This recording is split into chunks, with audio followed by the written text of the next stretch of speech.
I've been on the pitch. Always.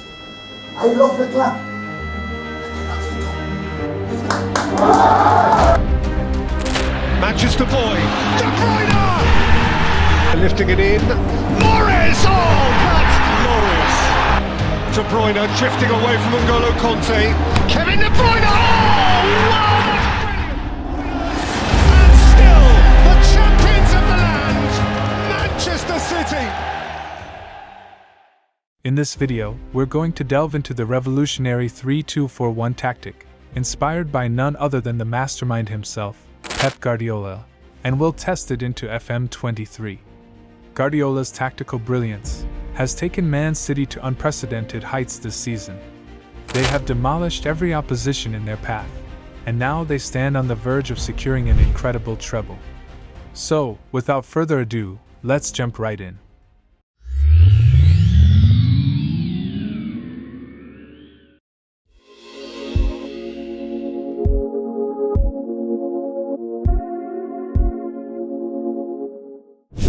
So this season, Pep changed his formation from his typical 4-3-3 system to a more attacking 3-2-4-1 formation.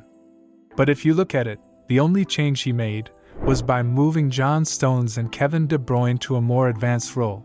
Rest are quite similar. He also used positional interchanges and width more efficiently.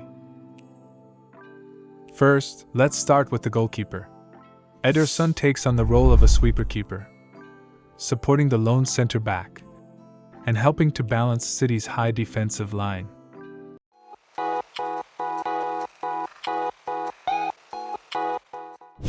Ruben Dias takes on a crucial role as the main center-back in this formation. Dias is primarily responsible for providing defensive solidity at the back, ensuring he stays deep and acts as the last line of defense. Instead of using a narrow back three with three center-backs, we chose two wide full backs to provide coverage in the wide areas and restrict opposition crosses.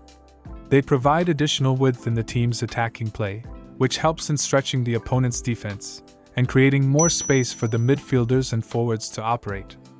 You can also set the left back as a defensive full back if you're leaking goals and need an extra defensive stability.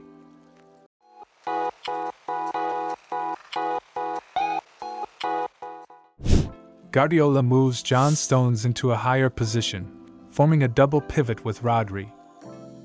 Set his marking to player. This tactical adjustment allows Stones to provide flexibility in the team's build-up play.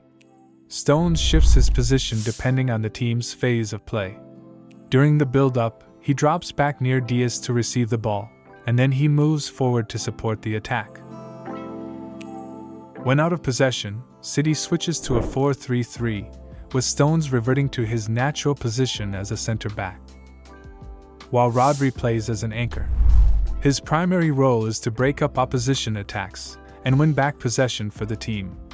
Rodri is also a good passer of the ball, and he can pick out teammates in dangerous positions, while Gundogan takes up the box-to-box midfielder role. His ability to transition from defense to attack seamlessly makes him a key player.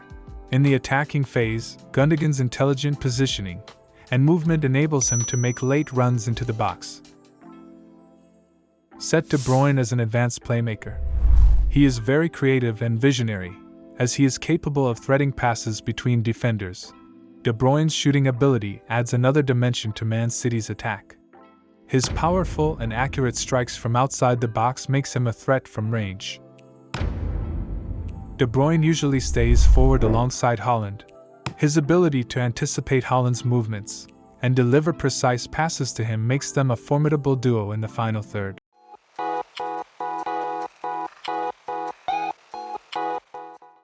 On the left wing, Jack Grealish operates as a traditional winger. He is a very important player for Man City. Grealish's primary objective is to stretch the play and provide width on the left side of the pitch. By providing width, he disrupts the opposition's defensive structure by dragging their full backs out of position and delivers accurate crosses into the box, mainly for Haaland. On the right flank, Bernardo Silva plays as an inverted winger.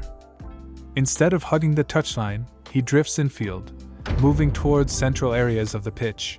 thereby creating spaces for De Bruyne or Walker to make overlapping runs to exploit. Finally, Erling Haaland takes up the complete forward role. Haaland's movement around the box is exceptional.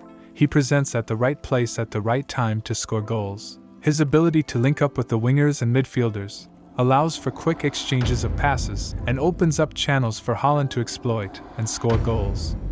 Now let's move on to the tactical settings.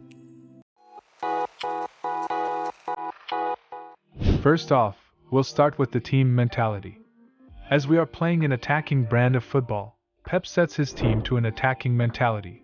But during tense situations, you can set your team as control, as it provides balance defensively and maintains more possession. As we are overloading more players on the flanks, it's ideal to set the team width as balanced. In terms of tempo, he likes to keep a balanced approach, as we are more of a possession-based team.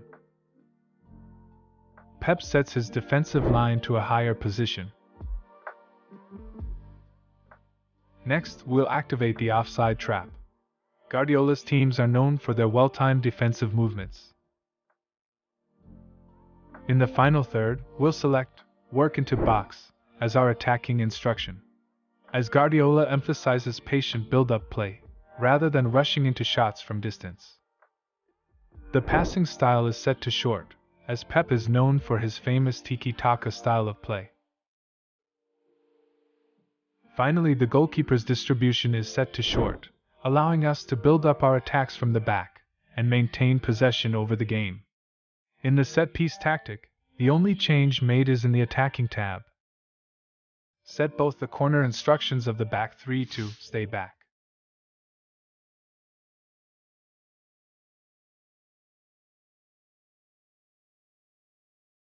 And set Stone's role to stay back if needed. This will help to restrict the unnecessary long balls by the oppositions when we lose possession during corners.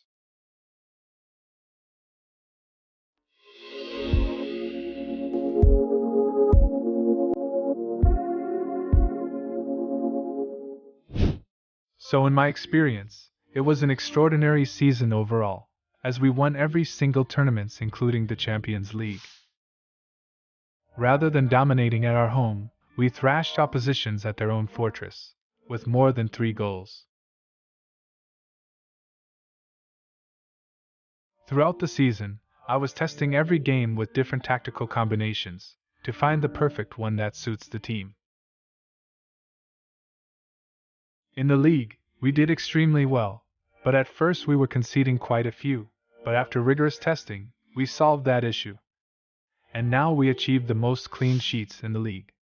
In players' stats, Haaland broke the record of achieving the highest goals in any league. In the team's goal tally, Haaland again broke the record of almost scoring a century of goals in a season. He scored a massive 91 goals in just one season, and didn't allow anyone to at least get to 20+ goals, funnily. In assist, all the front four contributed greatly, with Grealish leading the chart with 27 assists.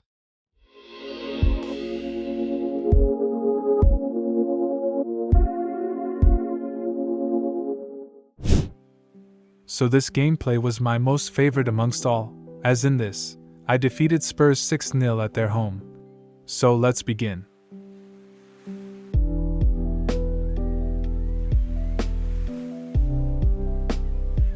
The first goal came from our quick counter-pressing, as Grealish won the ball back within seconds, and moved onto space to give a lovely cross to Haaland.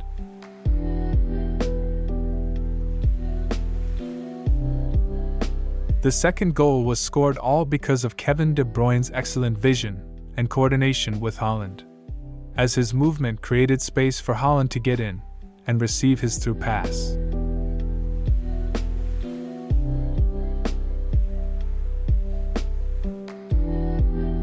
Even being a tall man, Haaland can beat the opposition back line with his quick runs into the box.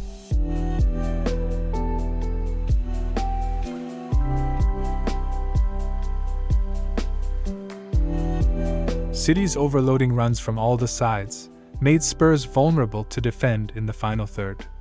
Pep made sure to attack his opponents from wide, center, and half spaces of the pitch.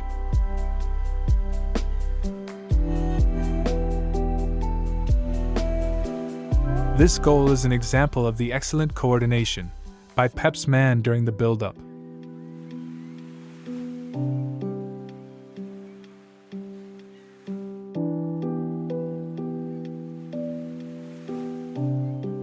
Moving John Stones forward can help to form a strong double pivot which restrict the opposition's counters within their own half.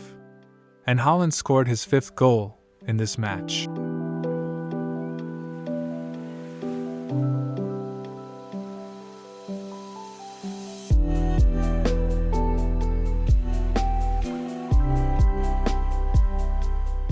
So it's full time, and it was a complete dominating performance by City. They controlled the entire game with 65% possession and 350 passes, and didn't allow Spurs to get a single shot in the game. And that's all for today, guys. If you found this video useful, please leave a like, share, and subscribe to our channel for more content like this. Thanks for watching, and we will see you in the next video.